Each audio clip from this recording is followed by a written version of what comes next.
Good morning. This is part two of feedback for your, our screencast of feedback for your writing assignment number 4, rough draft. And again, I apologize for taking so long. My cutting and pasting and all of that sort of preemptive procedural work, I should have had that up in advance. So let's take a look at this portion of it. So problems with your current system. I love how you've incorporated those regional, local and regional laws that pertain to it.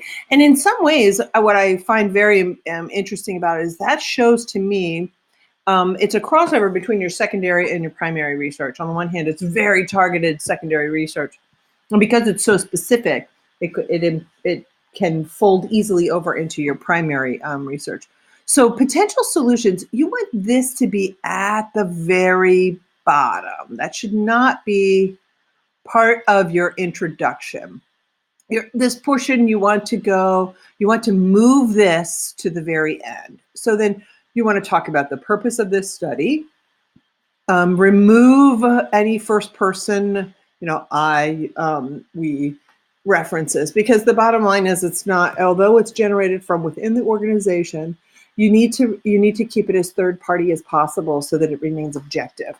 So instead, underneath of this purpose, so I understand the intent of what you want to include is that this is an employee-driven initiative, that there's a consensus among the those that work in the organization. Instead, just saying a coordination between between human resources, warehouse managers, and the marketing department and Witt Brothers staff to incorporate these issues or these initiatives will save money and create stronger marketing angles simultaneously. You want to show the benefits, not that you believe it. So one of the important points of offering recommendations is to remove first person references. They're emotional, and they can, for whatever reason, first person emotional statements seem to sort of detract from the legitimacy of the findings. And of course, they're very valid and legitimate, but because it's written in first person and because it has emotional taglines connected with it, oftentimes it diffuses or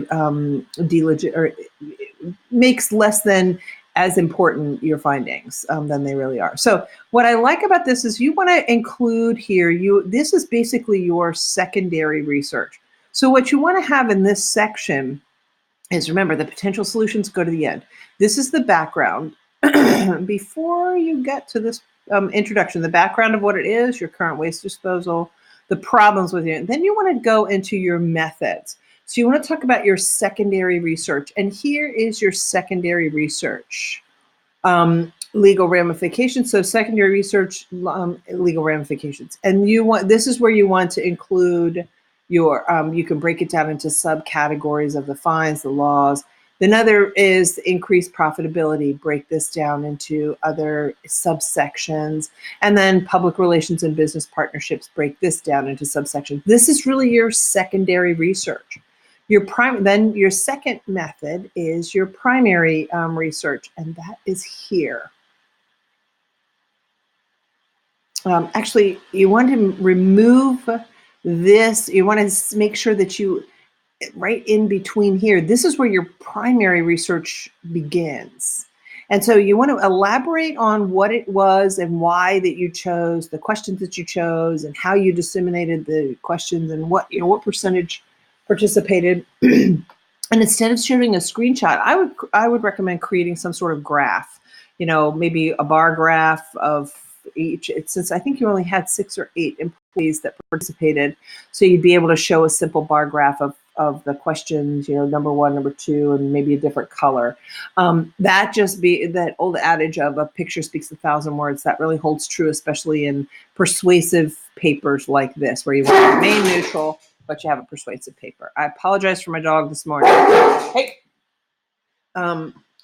So then recommendations, this is where you put forth, and you want to put the potential solutions that you had up at the top, your recommendations underneath, and then at the bottom you want a little closing statement or a conclusion. In conclusion, the benefits of these will, the benefits of these measures will keep us in compliance with future laws or so forth, and I don't know, make employees happier. I'm not exactly sure how you would want to word that. So here we have your reference page. There's a couple of reference sites, like these two are connected. You want to make sure, and I can see how you've cut and pasted from it looks like from the UMUC. You need to make sure you're following the APA guideline, which is over here and then indented. So you want to use that. I like how you've included your appendix. So you are on a great track. There's a couple pieces. Really, the bottom line is you need to move some parts, some components, change that letter of transmittal, and I would recommend a graphic of some sort in for your primary research and findings. And somehow you need to elaborate a little bit more on what it is that you did for that primary research and the findings. And I look forward to reading your final copy.